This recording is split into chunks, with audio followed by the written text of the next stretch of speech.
Orang miskin sepertimu jangan bermimpi terlalu tinggi, ucap Ayu, seorang polwan cantik dengan seragam rapi dan sorot mata tajam. Ia menatap pria kurus di hadapannya sambil menyeret kaki pincangnya pelan. Kau lihat kakiku? Dokter saja menyerah. Lalu kau, pengangguran tanpa harta, berani bilang bisa menyembuhkannya. Ayu tertawa kecil, merendahkan. Kalau kakiku sembuh karena kamu, aku ikhlas jadi istrimu. Tapi kalau gagal, jangan pernah muncul lagi di hadapanku. Pria itu hanya tersenyum, tenang, seolah ia tahu sesuatu yang Ayu tidak tahu. Halo sahabat semua, sebelum kita masuk ke kisah yang penuh emosi dan kejutan ini, jangan lupa subscribe dan bagikan cerita ini agar semakin banyak yang bisa mengambil hikmahnya. Semoga siapapun yang menonton kisah ini selalu diberi kesehatan, kelapangan rezeki, dan ketenangan hati. Amin. Hujan turun rintik sejak sore, membasahi halaman kantor polisi yang mulai sepi. Lampu-lampu neon memantulkan cahaya pucat di genangan air, menciptakan bayangan panjang yang bergetar setiap kali tetesan hujan jatuh. Di antara bayangan itu, seorang perempuan berseragam coklat muda berjalan perlahan. Langkahnya tidak seimbang. Kaki kiri Ayu Pramesti, seorang polisi wanita berpangkat brigadir, menyeret sedikit setiap kali ia melangkah. Bukan karena lelah, bukan pula karena hujan, melainkan karena luka lama yang tak pernah benar-benar sembuh. Setiap langkah adalah pengingat, setiap langkah adalah hinaan. Dari kejauhan, beberapa anggota polisi menoleh. Ada yang berpura-pura sibuk, ada yang sekadar melirik cepat lalu mengalihkan pandangan. Mereka tak berkata apa-apa, tapi Ayu tahu apa yang ada di pikiran mereka. Kasihan sayangnya, cantik-cantik tapi pincang dulu jago lari. Sekarang jalannya aja susah. Pikiran-pikiran itu menempel seperti lumpur di sepatu. Tak terlihat, tapi berat. Ayu menggenggam tangannya erat. Kukunya menekan telapak hingga memutih. Ia benci perasaan ini. Benci menjadi bahan kasihan. Benci saat orang-orang berhenti melihat prestasinya dan mulai melihat cacatnya. Padahal dulu, sebelum kecelakaan itu, Ayu adalah kebanggaan satuan. Ia dikenal sebagai polwan yang cekatan, cepat, dan berani mengambil risiko. Tak terhitung berapa kali ia memimpin penggerebekan, mengejar pelaku kriminal, bahkan menyelamatkan sandera. Ia bukan perempuan lemah. Namun semua berubah pada malam itu. Malam ketika sebuah truk melaju ugal-ugalan saat pengejaran. Malam ketika Ayu mendorong rekannya ke tepi jalan. Malam ketika tubuhnya terlempar, dan tulang kakinya remuk menghantam aspal. Dokter menyelamatkan nyawanya, tapi tidak dengan kakinya. Bisa berjalan, tapi tidak akan seperti dulu, kata dokter dengan suara datar. Kemungkinan pincang permanen. Kata permanen itulah yang menghantam Ayu lebih keras daripada kecelakaan itu sendiri. Sejak saat itu, hidup Ayu berubah. Ia masih berseragam, masih berdinas, masih dihormati secara formal. Tapi di balik semua itu, Ayu tahu, ia tidak lagi utuh di mata dunia. Sore itu, setelah hujan sedikit reda, Ayu keluar dari kantor menuju pos kecil di depan gerbang. Ia ingin menenangkan diri. Udara basah biasanya membuat pikirannya lebih jernih. Namun takdir seperti sengaja mengujinya. Di depan pos, seorang pria berdiri. Pakaiannya lusuh. Jaket tipisnya tampak terlalu besar. Warnanya pudar. Rambutnya agak panjang dan berantakan. Seolah sudah lama tak mengenal sisir. Ia terlihat miskin. Pria itu berdiri canggung, memegang helm retak di tangannya. Tatapannya ragu, tapi saat melihat Ayu mendekat, ia justru menegakkan tubuhnya. Permisi, Bu, ucapnya sopan. Saya mau melapor. Atau mungkin minta izin bicara sebentar. Nada suaranya tenang. Terlalu tenang untuk ukuran orang yang berdiri di depan polisi. Ayu berhenti, menatapnya dari atas ke bawah. Entah kenapa, hari itu emosinya sedang rapuh. Hujan, tatapan rekan-rekannya, rasa nyeri di kaki yang muncul tiba-tiba, semuanya bercampur menjadi satu. Ada apa? Tanyanya dingin. Pria itu menarik napas. Saya dengar, kaki ibu sedang sakit. Ingeng. Satu kata itu, pincang, langsung menusuk. Ayu menegakkan bahunya. Kamu siapa? Nama saya Raka, jawab pria itu. Saya cuma orang biasa. Ayu tertawa kecil. Tawa tanpa humor. Kalau orang biasa, jangan ikut campur urusan luar biasa. Raka tidak tersinggung. Ia justru melangkah sedikit lebih dekat, berhenti pada jarak yang sopan. Saya bisa membantu, katanya pelan. Ayu menatapnya tajam. Bantu? Kamu lihat aku ini siapa? Polisi. Aku sudah ke dokter terbaik. Rumah sakit besar. Fisioterapis profesional. Ia menunjuk kakinya. Mereka saja menyerah. Raka mengangguk pelan. Saya tahu. Lalu kamu, suara Ayu meninggi. Dengan pakaian seperti itu, datang ke sini, bilang bisa membantu. Hujan kembali turun. Lebih deras. Air membasahi seragam Ayu. Rambutnya yang terikat rapi kini mulai lembab. Raka tersenyum tipis. Kadang solusi tidak datang dari tempat yang kita kira. Kalimat itu membuat Ayu tersentak. Bukan karena bijak, tapi karena terlalu tenang. Aku tidak butuh motivasi murahan, bentaknya. Kamu pikir hidup ini sinetron? Orang miskin datang, lalu menyembuhkan luka dengan keajaiban. Raka diam, tidak membantah, tidak membela diri. Diamnya justru membuat Ayu semakin tersulut. Kamu tahu apa rasanya? Lanjut Ayu, suaranya bergetar marah. Bangun setiap pagi dengan rasa sakit, melihat orang-orang menatapmu dengan iba. Kamu tahu apa rasanya kehilangan sesuatu yang membuatmu bangga pada dirimu sendiri? Raka menatap Ayu. Untuk sesaat, matanya terlihat sedih, tapi bukan sedih pada Ayu, melainkan seperti seseorang yang pernah merasakan hal yang sama. Saya tahu, jawabnya singkat. Itu cukup. Ayu tertawa keras, tawa yang pecah. Ah, tentu saja kamu tahu. Orang miskin selalu merasa paling tahu. Ia melangkah maju, kakinya sedikit terseret, namun ia tak peduli. Dengar baik-baik, katanya, menatap Raka lurus. Orang sepertimu jangan bermimpi terlalu tinggi. Raka tidak mundur. Ayu menunjuk kakinya. Kalau kamu benar-benar bisa menyembuhkan kakiku, tanpa dokter, tanpa uang, aku akan melakukan apapun yang kamu minta. Raka mengerjap. Apapun. Ya, Ayu tersenyum miring. Termasuk, menjadi istrimu. Kalimat itu meluncur begitu saja, lahir dari emosi, kesombongan, dan luka batin yang mengendap terlalu lama. Beberapa polisi yang berjaga menoleh kaget. Raka terdiam. Ayu melanjutkan, nadanya dingin dan menusuk. Tapi kalau kamu gagal, pergi dari hidupku. Jangan pernah muncul lagi di hadapanku. Jangan pernah bawa nama kakiku dalam mulutmu. Hujan mengguyur lebih deras. Untuk pertama kalinya, Raka tersenyum, bukan senyum sinis, bukan senyum meremehkan. Melainkan senyum seseorang yang menerima tantangan bukan demi hadiah, tapi demi pembuktian. Saya tidak butuh istri karena tantangan, katanya pelan. Saya hanya ingin menolong. Ayu mendengus. Omong kosong. Ia berbalik, berjalan pergi dengan langkah pincang, meninggalkan Raka di tengah hujan. Namun Ayu tidak tahu satu hal. Saat ia pergi, Raka menatap punggungnya sambil berbisik lirih. Bukan kakimu yang paling terluka, Bu, tapi hatimu. Dan sejak malam itu, takdir mereka pun mulai bergerak, perlahan, tapi pasti. Hujan masih turun ketika Ayu menghilang di balik pintu kantor polisi.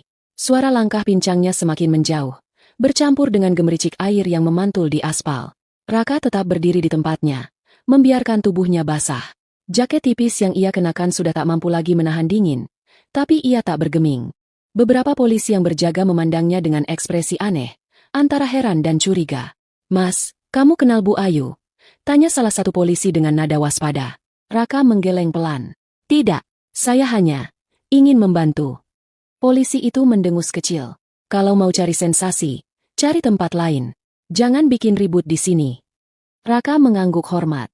Tanpa membantah, ia melangkah pergi meninggalkan gerbang kantor polisi. Helm retak kembali ia genggam erat. Seolah itu satu-satunya benda berharga yang ia miliki.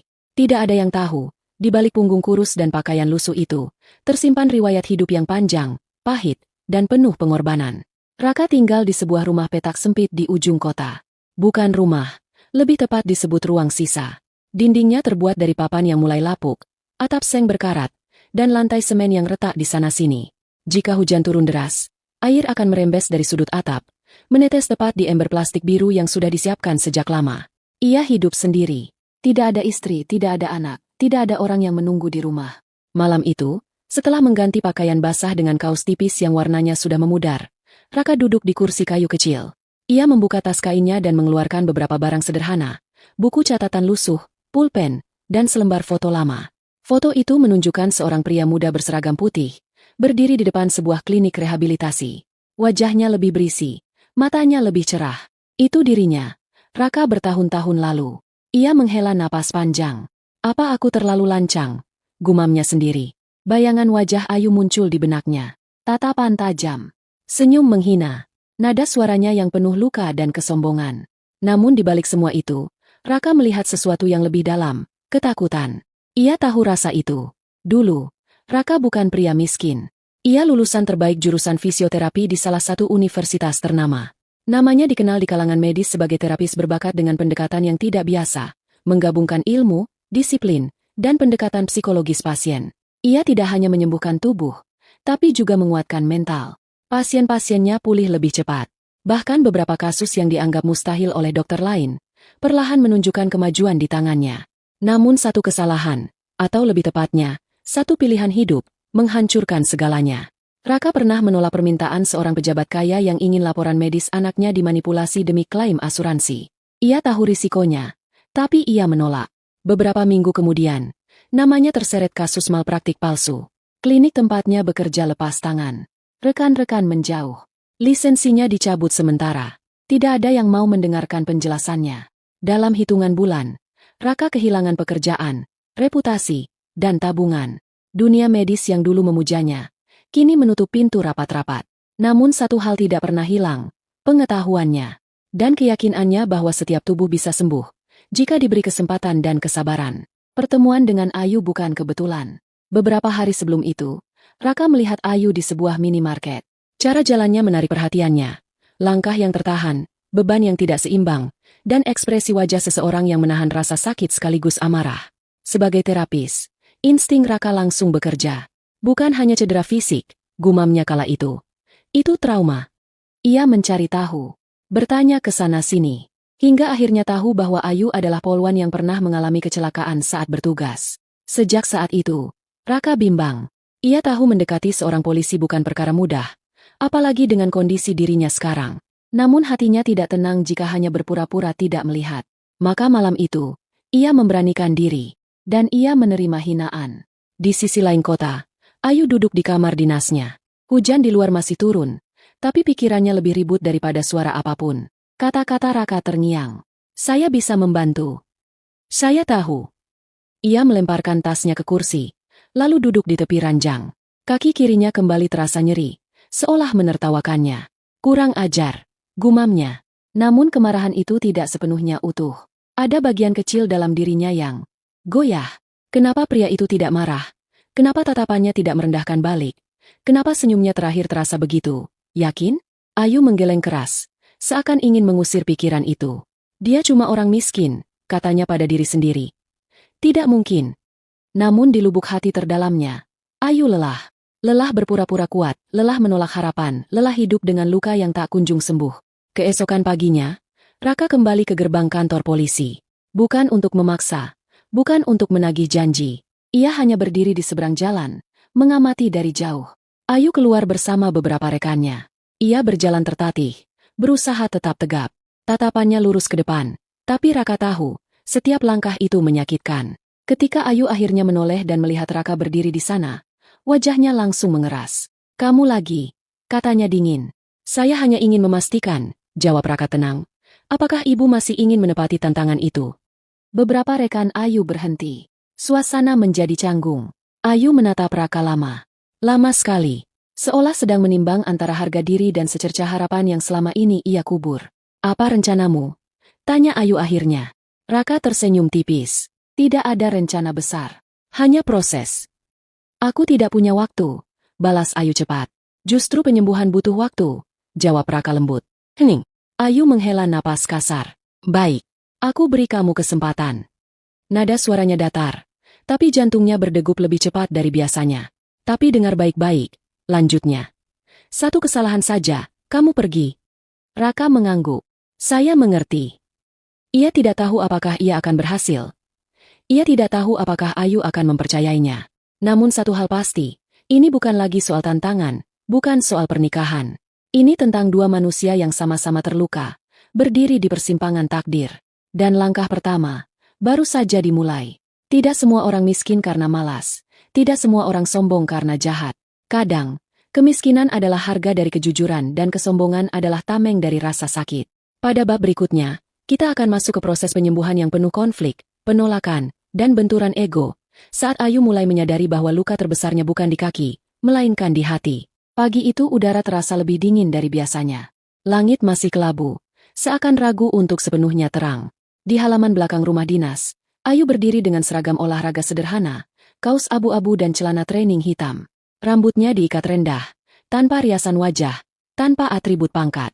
Untuk pertama kalinya setelah sekian lama, ia berdiri bukan sebagai polwan, melainkan sebagai pasien.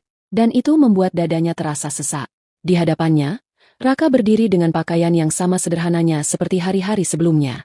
Kaos putih polos, celana kain yang sudah lama kehilangan warna aslinya. Ia tidak membawa tas medis, tidak pula alat canggih. Hanya sebuah botol air, kain kecil, dan buku catatan lusuh. Ayu memperhatikan itu dengan sorot mata skeptis. "Ini saja?" tanyanya. Nada suaranya penuh keraguan. "Kamu tidak membawa alat apapun?" Raka tersenyum tipis. Tubuh manusia adalah alat paling canggih yang pernah ada. Kita hanya perlu tahu cara mengajaknya bekerja sama. Ayu mendengus kecil. Kedengarannya seperti omong kosong motivator. "Mungkin," jawab Raka tenang. "Tapi mari kita lihat nanti." Ayu tidak menjawab. Ia hanya menarik napas dalam-dalam, lalu mengangguk singkat. "Mulai saja," katanya. "Aku tidak punya banyak waktu." Latihan pertama terdengar sederhana. Berdiri seimbang dengan beban tubuh perlahan dialihkan ke kaki kiri. "Perlahan," ucap Raka. "Jangan dilawan rasa sakitnya. Dengarkan." Ayu menuruti. Perlahan, ia memindahkan beban tubuhnya. Namun baru beberapa detik, wajahnya langsung mengeras. "Sakit," katanya cepat. "Sangat sakit." Raka mengangguk. "Saya tahu." "Kalau kamu tahu, kenapa tetap memintaku melakukannya?" bentak Ayu refleks. "Karena selama ini kamu selalu menghindari rasa sakit itu," jawab Raka pelan. "Tubuhmu belajar takut. Sekarang kita ajari ulang." Ayu mengepalkan tangan. Rahangnya mengeras. Ada dorongan kuat dalam dirinya untuk berhenti, untuk mengatakan ini semua sia-sia. Namun entah kenapa, ia bertahan. Beberapa detik terasa seperti menit. Keringat mulai muncul di pelipisnya. Nafasnya memburu. "Cukup," kata Raka akhirnya. Ayu segera menarik kakinya, hampir kehilangan keseimbangan. Ia terengah. Dadanya naik turun. "Dan kamu menyebut ini terapi?" sindirnya. Raka tidak tersinggung. Ini baru perkenalan. Hari-hari berikutnya diisi dengan latihan serupa. Sederhana, melelahkan, dan, menurut Ayu, menyebalkan. Tidak ada kemajuan yang terlihat. Tidak ada keajaiban. Setiap selesai latihan, Ayu selalu duduk dengan wajah masam. "Kamu yakin tidak sedang mempermainkanku?" tanyanya suatu sore. Raka menggeleng. "Kalau saya ingin mempermainkanmu, saya tidak akan datang setiap hari." Ayu terdiam. Ia memperhatikan Raka. Pria itu selalu datang tepat waktu. Tidak pernah mengeluh meski hujan atau panas. Tidak pernah meminta bayaran. Tidak pernah membahas tantangan atau janji pernikahan itu lagi. Seolah-olah semua itu tidak pernah penting baginya. Dan justru itu yang membuat Ayu gelisah. "Kenapa kamu melakukan ini?" tanyanya tiba-tiba. "Jujur." Raka berhenti mencatat. Ia menatap Ayu beberapa detik sebelum menjawab. "Karena saya tahu rasanya kehilangan sesuatu yang mendefinisikan diri kita," katanya. "Dan tidak ada yang pantas menjalani itu sendirian." Jawaban itu membuat Ayu tercekat. Ia ingin membantah. Ingin mengatakan ia kuat. Bahwa ia tidak butuh siapapun. Namun kata-kata itu terjebak di tenggorokannya. Malam itu, setelah Raka pulang, Ayu duduk sendirian di kamar. Kakinya terasa nyeri. Lebih dari biasanya. Ia menatap kakinya lama. Bekas luka operasi yang samar namun nyata. Pikirannya melayang ke masa lalu. Ke malam kecelakaan itu, ke suara rem keteriakan, kerasa sakit yang membuat dunia berputar. Ia ingat bagaimana setelah operasi, ia menangis sendirian di ruang rawat. Bukan karena sakit, melainkan karena ketakutan. Takut tidak bisa berlari lagi, takut tidak berguna, takut dilupakan. Air mata menetes tanpa ia sadari. "Aku benci diriku yang sekarang," bisiknya. Untuk pertama kalinya, Ayu mengakui itu. Minggu kedua latihan, sesuatu mulai berubah. Bukan pada cara jalannya, belum tapi pada rasa. Nyeri yang biasanya tajam berubah menjadi tumpul. Seperti tubuhnya sedang beradaptasi. Raka menyadari itu lebih dulu daripada Ayu. "Tubuhmu mulai percaya padamu lagi," katanya suatu pagi. Ayu menatapnya ragu. "Jangan terlalu cepat menyimpulkan." Raka tersenyum. "Saya hanya mengamati." Latihan pun meningkat. Gerakan lebih kompleks, lebih menantang. Dan bersamaan dengan itu, emosi Ayu pun semakin tidak stabil. Ada hari-hari ia ingin menyerah. Ada hari-hari ia marah tanpa alasan. Ada hari-hari ia menangis diam-diam setelah Raka pergi. Namun Raka selalu ada. Diam. Konsisten. Suatu hari, latihan berlangsung lebih berat dari biasanya. Ayu terjatuh. Tubuhnya menghantam lantai dengan bunyi tumpul. Rasa sakit menjalar. Bukan hanya di kaki, tapi juga di dadanya. "Aku bilang cukup," teriak Ayu. Matanya memerah. "Ini bodoh. Aku bodoh karena mempercayaimu." Raka berlutut di depannya. Tidak menyentuh. Tidak mendekat. Marah saja, katanya pelan. Itu bagian dari proses. Aku bukan pasienmu, bentak Ayu. Aku polisi. Aku terbiasa memerintah, bukan diperintah. Raka mengangguk. Dan sekarang, untuk sembuh, kamu harus belajar mendengarkan. Kalimat itu seperti tamparan. Ayu bangkit dengan susah payah. Pergi, katanya dingin. Untuk hari ini, pergi. Raka menatapnya beberapa detik, lalu berdiri. Baik, katanya singkat. Ia pergi tanpa drama. Dan justru itu yang membuat Ayu semakin hancur. Hari itu Ayu tidak latihan, keesokan harinya pun tidak. Namun tubuhnya terasa lebih kaku. Lebih nyeri. Ia mulai menyadari sesuatu yang menakutkan. Ia membutuhkan proses itu. Ia membutuhkan Raka, bukan sebagai pria, tapi sebagai penuntun. Pada hari ketiga, Ayu menunggu di halaman. Lama. Saat Raka akhirnya muncul, Ayu tidak berkata apa-apa. Ia hanya berdiri, menunduk. Aku minta maaf, ucapnya akhirnya. Lirih. Raka tersenyum kecil. Tidak apa-apa. Itu saja, tidak ada ceramah, tidak ada tuntutan. Latihan pun dilanjutkan. Sejak hari itu, hubungan mereka berubah. Tidak lagi penuh tantangan dan hinaan. Masih ada jarak, tapi lebih manusiawi. Ayu mulai bercerita. Sedikit demi sedikit. Tentang tekanan sebagai polwan, tentang ekspektasi keluarga, tentang ketakutannya menjadi cacat. Raka mendengarkan. Selalu. Dan tanpa disadari Ayu, setiap kali ia bicara, langkahnya terasa sedikit lebih ringan. Penyembuhan bukan tentang keajaiban. Ia tentang keberanian menghadapi rasa sakit yang selama ini kita hindari. Pada bab ini, Ayu mulai melangkah, bukan hanya dengan kakinya, tapi dengan hatinya dan Raka, pria miskin yang dianggap tidak berarti, perlahan menjadi cermin yang memantulkan luka sekaligus harapan. Di bab 4, kita akan memasuki fase paling berbahaya, saat perasaan mulai tumbuh. Rahasia masa lalu Raka mendekat untuk terbongkar, dan janji lama kembali menghantui. Pagi itu datang lebih pelan dari biasanya. Cahaya matahari menyusup malu-malu di sela awan tipis, menimpa halaman rumah dinas dengan warna keemasan yang lembut. Angin berembus ringan, membawa aroma tanah basah sisa hujan semalam. Ayu berdiri di teras, menatap ke depan, menunggu. Bukan menunggu perintah, bukan menunggu laporan, ia menunggu Raka.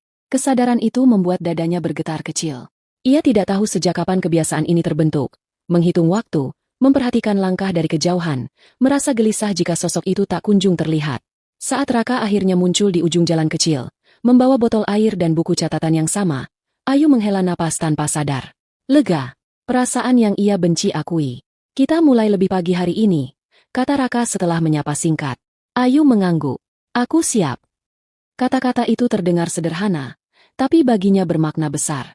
Siap bukan hanya untuk latihan, melainkan untuk percaya. Latihan hari itu berbeda. Raka tidak lagi memulai dengan instruksi keras. Ia meminta Ayu berjalan perlahan menyusuri halaman, tanpa menghitung langkah, tanpa menargetkan jarak. Rasakan tanahnya, ucap Raka. Biarkan kakimu mengenali kembali pijakan. Ayu menurut. Setiap langkah terasa asing, namun tidak lagi menakutkan. Rasa nyeri masih ada, tapi kini seperti suara latar, bukan jeritan. Kamu tidak menyeret kaki kiri lagi, kata Raka pelan. Ayu berhenti, menoleh. Benarkah? Raka mengangguk. Sedikit, tapi itu kemajuan. Ayu terdiam. Hatinya berdesir. Ia ingin tersenyum, tapi menahannya. Takut berharap terlalu cepat. Namun harapan itu terlanjur tumbuh. Siang harinya, Ayu dipanggil atasannya. Ruangannya dingin, rapi, dan penuh formalitas. Di sanalah dunia lamanya kembali menagih. Ayu, kata sang atasan, kami menerima laporan. Katanya kamu sering terlihat bersama seorang pria tidak dikenal. Ayu menelan ludah. Dia membantu terapi saya, Pak. Atasannya menghela napas. Kamu tahu posisimu. Reputasi. Jangan sampai hal-hal di luar dinas menjadi bahan pembicaraan. Ayu mengangguk. Patuh. Namun di dalam dadanya, ada rasa sesak yang tak biasa. Raka bukan hal di luar dinas, batinnya. Tapi aku belum tahu dia apa dalam hidupku. Keluar dari ruangan itu, langkah Ayu terasa lebih berat. Bukan karena kaki, melainkan karena ketakutan kehilangan sesuatu yang baru saja ia temukan. Sore itu, setelah latihan, mereka duduk di bangku kayu. Matahari hampir tenggelam. Ayu memandangi langit yang berubah jingga. Kamu tidak pernah bercerita tentang dirimu, kata Ayu tiba-tiba. Raka menutup bukunya. Tidak ada yang menarik. Ada, bantah Ayu pelan. Aku ingin tahu. Raka terdiam lama. Lama sekali. Seolah menimbang apakah kata-kata pantas dikeluarkan. Aku dulu punya hidup yang berbeda, ujarnya akhirnya. Punya pekerjaan, punya masa depan. Ayu menoleh, menunggu. Tapi aku membuat pilihan yang membuat semua itu hilang, lanjut Raka. Sejak itu, aku belajar hidup dengan sisa. Sisa. Ayu mengulang. Raka tersenyum pahit. Sisa kepercayaan pada diri sendiri. Kalimat itu menghantam Ayu tepat di dada. Ia tahu rasa itu. Terlalu tahu. Hari-hari berikutnya, latihan terus berlanjut. Kemajuan Ayu semakin nyata. Ia bisa berdiri lebih lama. Berjalan lebih stabil. Bahkan sesekali tertawa kecil saat berhasil menaklukkan gerakan yang dulu mustahil. Namun bersama kemajuan itu, muncul sesuatu yang asing, cemburu. Suatu sore, Ayu melihat Raka berbincang dengan seorang perempuan di ujung jalan. Perempuan itu berpakaian sederhana, tersenyum hangat. Mereka tampak akrab. Dada Ayu mengencang. Ia tidak tahu mengapa perasaan itu muncul. Ia tidak punya hak. Tidak ada status. Tidak ada janji selain tantangan bodoh yang dulu ia ucapkan dengan hinaan.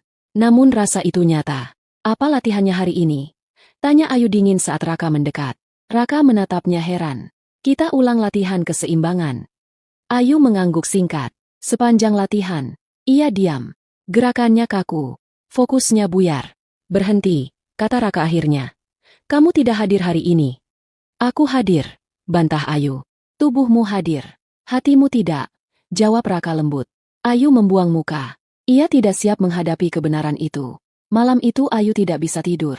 Pikirannya berisik. Bayangan Raka, perempuan itu, kata-kata atasannya, semuanya berkelindan. Ia bangkit, duduk di tepi ranjang. Untuk pertama kalinya, ia jujur pada diri sendiri. Aku takut sembuh, takut kalau setelah sembuh, aku kehilangan dia. Keesokan paginya, Ayu menunggu Raka dengan wajah tegang. Aku ingin bicara, katanya begitu Raka datang. Mereka duduk. Hening, aku tidak tahu apa yang sedang terjadi padaku, ucap Ayu lirih. Aku hanya tahu, aku tidak ingin kamu pergi. Raka terdiam. Wajahnya sulit dibaca. Ayu, katanya pelan. Aku datang ke hidupmu untuk menolong, bukan untuk menjadi sandaran emosi. Aku tahu, jawab Ayu cepat. Aku tidak menuntut apapun. Namun matanya berkaca-kaca. Raka menghela napas. Kadang, yang paling berbahaya dari penyembuhan adalah ketika kita mulai menggantungkan diri. Kata-kata itu menyakitkan. Tapi jujur, beberapa hari kemudian, seorang pria berpakaian rapi datang ke rumah petak Raka. Wajahnya tegas, suaranya dingin. Kamu Raka? Kami dari asosiasi medis. Raka membeku. Kami menemukan berkas lama. Kasusmu dulu akan dibuka kembali. Dunia Raka seakan berhenti berputar. Ia tahu, masa lalu yang ia kubur dengan susah payah kini bangkit. Dan jika kebenaran terungkap, hidupnya akan kembali diadili. Yang paling menakutkan bukan nasibnya sendiri, melainkan Ayu.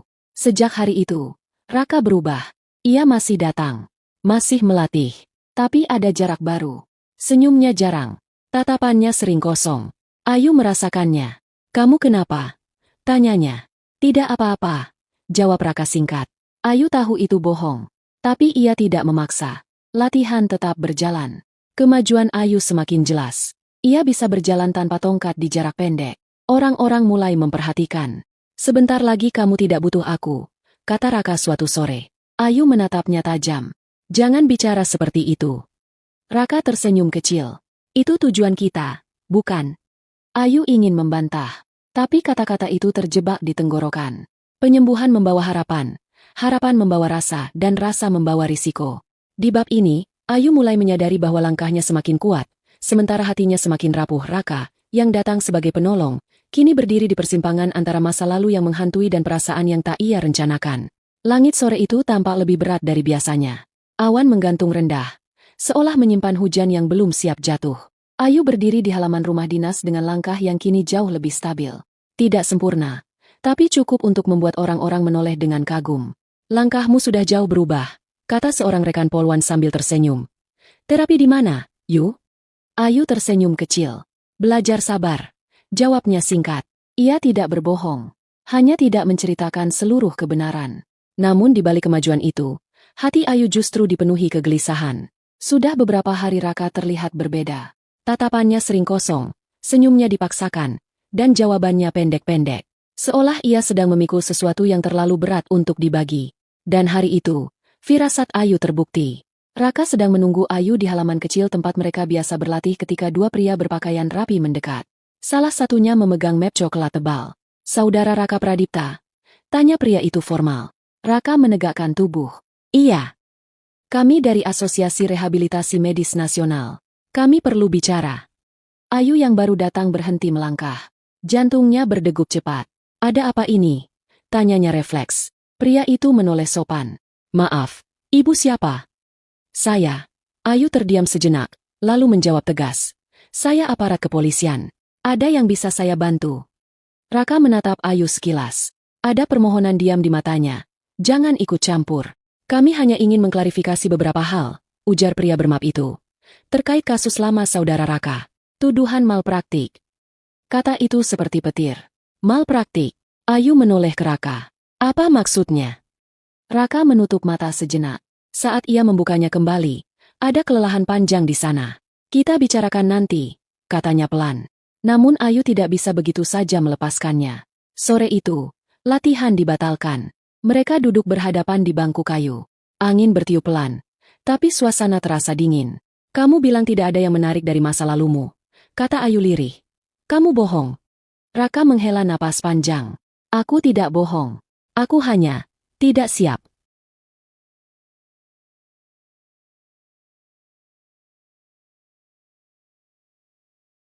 "Siap atau tidak, aku berhak tahu," ucap Ayu tegas. "Kamu menyentuh hidupku. Kepercayaanku." Kata-kata itu menembus pertahanan Raka. Ia menunduk lama, lalu mulai bicara. "Aku dulu fisioterapis," katanya. "Bukan sembarang. Aku menangani kasus-kasus berat, cedera permanen, trauma saraf." Ayu terdiam. "Aku percaya tubuh manusia bisa pulih lebih jauh dari yang kita bayangkan," lanjut Raka. "Tapi keyakinan itu membuatku tidak disukai." Ia bercerita tentang pejabat kaya, tentang permintaan memalsukan laporan, tentang penolakan, tentang fitnah yang datang setelahnya. "Aku dijadikan kambing hitam," ucap Raka. "Lisensiku dicabut. Namaku hancur." Ayu mengepalkan tangan. Dadanya sesak. "Kenapa kamu tidak melawan?" Raka tersenyum pahit. "Aku melawan. Tapi kebenaran tidak selalu menang cepat." Ayu berdiri. Ia berjalan mondar-mandir. Kini tanpa pincang yang mencolok. Ironis, saat kakinya membaik, hatinya justru terasa runtuh. "Jadi selama ini," suaranya bergetar, "aku disembuhkan oleh seseorang yang dianggap berbahaya." Raka mendongak cepat. "Aku tidak pernah membahayakanmu." "Aku tahu," bentak Ayu, air matanya jatuh. "Itu yang membuatku marah." Ia berhenti di depan Raka. "Kamu tahu apa risikonya melatihku? Aku polisi. Kalau terjadi apa-apa, aku siap menanggungnya," potong Raka tenang. "Dengan apa?" "Dengan hidupmu yang sudah hancur." Suara Ayu meninggi. Raka terdiam. Dan keheningan itu menjawab segalanya. Keesokan harinya, Ayu dipanggil kembali oleh atasannya. Kali ini suasananya lebih serius. "Kami menemukan fakta baru," kata sang atasan. "Pria yang mendampingimu itu memiliki catatan kasus medis." Ayu menegakkan tubuh. "Kasus fitnah, Pak." "Aturan tetap aturan," jawab atasannya. "Kami tidak bisa membiarkan anggota kami mengambil risiko." Ayu tahu artinya. "Hentikan terapi itu," lanjutnya. "Kalau kamu tetap melanjutkan, ada konsekuensi." Ayu keluar dari ruangan dengan langkah mantap. Langkah yang dulu mustahil. Tapi kini setiap langkah terasa seperti menjauhkannya dari Raka. Sore itu, Ayu datang ke tempat latihan lebih awal. Raka sudah ada di sana. "Kita perlu bicara," kata Ayu. Raka mengangguk. "Aku tahu." Ayu menarik napas panjang. "Aku harus menghentikan ini." Kata-kata itu jatuh berat. Raka tidak terkejut. Ia hanya tersenyum kecil. "Aku mengerti." Itu saja. Ayu menatapnya, nyaris putus asa. "Kamu tidak akan berjuang?" "Aku sudah berjuang cukup lama," jawab Raka lembut. "Kali ini, aku tidak ingin melawan pilihanmu." Ayu menggigit bibir. "Kakiku hampir sembuh." "Aku tahu." "Dan janjiku?" tanyanya lirih. "Kalau sembuh, aku..." Raka menggeleng pelan. Janji itu lahir dari luka dan hinaan. "Aku tidak pernah menagihnya." Kalimat itu menghancurkan sisa pertahanan Ayu. Air matanya jatuh deras. Hari-hari berikutnya, Ayu tidak lagi berlatih bersama Raka. Namun tubuhnya tetap bergerak, melanjutkan apa yang telah ia pelajari. Setiap langkah adalah kenangan. Setiap gerakan menyimpan suara Raka di kepalanya. Dan suatu pagi, tanpa ia sadari, Ayu berjalan tanpa pincang. Ia berhenti di tengah halaman. Terdiam. Menangis. Ia sembuh. Tapi orang yang paling ingin ia temui sudah tidak ada. Seminggu kemudian, berita kecil muncul di media internal medis. Kasus malpraktik lama dibuka kembali, bukti baru membebaskan tersangka. Nama Raka Pradipta tercantum di sana. Ayu membaca berulang kali. Tangannya gemetar. Ia segera mencari Raka. Ke rumah peta itu. Kosong. Tetangga hanya berkata, "Mas Raka pergi. Katanya mau mulai hidup baru." Ayu terduduk di tangga. Terlambat. Ia menantang dengan hinaan. Ia diuji dengan kehilangan. Raka membuktikan kemampuannya bukan dengan janji, melainkan dengan keikhlasan. Dan Ayu akhirnya mengerti. Kesembuhan sejati datang bukan hanya pada kaki, tetapi pada cara kita memandang orang lain. Di bab 6, bab terakhir, takdir akan mempertemukan mereka kembali, bukan sebagai penantang dan orang miskin, melainkan sebagai dua jiwa yang telah belajar rendah hati. Pagi itu, Ayu berdiri di depan cermin kamarnya lebih lama dari biasanya. Seragam polwan yang ia kenakan tampak sama seperti hari-hari lain. Rapi, tegas, berwibawa. Namun perempuan yang menatap balik dari cermin itu bukan lagi Ayu yang sama. Kakinya kini menapak seimbang, tidak ada seretan, tidak ada pincang. Ia melangkah maju, lalu mundur. Sekali lagi, tubuhnya patuh, stabil, seolah kecelakaan bertahun-tahun lalu tak pernah ada. Jika ini yang dulu ia impikan, seharusnya ia tersenyum bangga. Namun yang mengalir justru air mata. "Aku sembuh," bisiknya. Tapi kenapa rasanya kosong? Ia tahu jawabannya. Nama itu berdenyut pelan di dadanya. Raka. Sejak membaca berita pembebasan nama Raka, hidup Ayu seperti terjebak di antara rasa lega dan penyesalan. Lega karena pria itu akhirnya mendapatkan keadilan. Penyesalan karena ia tidak berada di sana saat Raka paling membutuhkannya. Ia teringat jelas kata-kata terakhir mereka. Janji itu lahir dari luka dan hinaan. Kalimat itu kini terasa seperti cambuk. Dulu, Ayu mengira harga dirinya berada pada kesempurnaan fisik, pada seragam, pada kekuatan. Ia tidak pernah menyangka bahwa justru kerendahan hati yang menjadi kunci kesembuhannya, dan Raka adalah cerminnya. Hari itu, Ayu mengambil cuti. Ia tidak peduli pada bisik-bisik rekan. Ada satu hal yang harus ia lakukan. Mencari Raka. Ayu menyusuri kota dengan mobil dinas. Rumah petak tempat Raka tinggal kini kosong. Pintunya terkunci, jendela berdebu. Tetangga hanya tahu bahwa Raka pergi membawa tas kecil dan buku catatan lusuhnya. Katanya mau keluar kota, ujar seorang ibu. Entah kemana, tapi dia kelihatan damai. Damai. Kata itu membuat dada Ayu sesak. Ia mendatangi klinik lama tempat Raka dulu bekerja. Bertanya, menunjukkan identitas. Beberapa orang mengenali nama itu. Dia ditawari kembali bekerja, kata seorang staf. Tapi dia menolak. Kenapa? Tanya Ayu cepat. Staf itu mengangkat bahu. Katanya, ada hal lain yang lebih penting dari reputasi. Ayu memejamkan mata. Air matanya hampir jatuh. Takdir mempertemukan mereka di tempat yang paling tidak Ayu duga. Sebuah panti rehabilitasi kecil di pinggiran kota. Bangunannya sederhana, dikelilingi pepohonan. Ayu datang hanya karena petunjuk samar dari seorang mantan pasien Raka. Dan di sanalah ia melihatnya. Raka duduk di kursi kayu, membantu seorang anak kecil berdiri. Tangannya menahan dengan lembut. Suaranya rendah dan sabar. Pelan-pelan, ucap Raka. "Kamu tidak sendirian." Ayu berdiri terpaku. Dadanya bergetar hebat. Raka menoleh. Tatapan mereka bertemu. Untuk sesaat, dunia seperti berhenti. Raka berdiri. Wajahnya berubah, terkejut, lalu tenang. "Ayu," katanya pelan. Ayu melangkah maju. Setiap langkah mantap, tanpa pincang. Air mata mengalir bebas. "Aku mencarimu," ucapnya, suaranya bergetar. "Aku terlambat, tapi aku harus mengatakan ini." Raka terdiam. Anak kecil itu dititipkannya pada perawat, lalu kembali menatap Ayu. "Aku salah," kata Ayu, tanpa basa-basi. "Aku menghina, meremehkan, dan menantangmu dengan kesombongan. Aku mengira kesembuhanku adalah tentang kakiku. Padahal, tentang hatiku." Tangannya gemetar. "Aku sembuh karena kamu. Bukan hanya tubuhku, tapi caraku melihat manusia." Raka menunduk sejenak. "Ayu," katanya lembut. "Aku tidak pernah menolongmu untuk dibalas." "Aku tahu," jawab Ayu cepat. "Itulah sebabnya aku di sini." Ia menarik napas panjang. "Aku tidak datang membawa janji lama. Aku datang membawa pilihan baru. Aku mencintaimu, kata Ayu, akhirnya.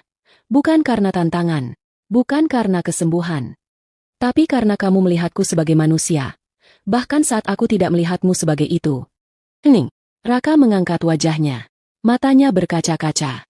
Aku juga punya perasaan, katanya pelan. Tapi aku takut. Takut menjadi sandaran, bukan pilihan. Ayu menggeleng. Aku berdiri di sini dengan kakiku sendiri. Ia tersenyum di antara air mata. Aku tidak membutuhkanmu untuk berjalan.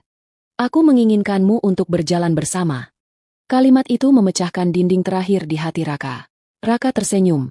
Senyum yang selama ini Ayu rindukan bukan senyum penolong, melainkan senyum seorang lelaki yang akhirnya berani berharap.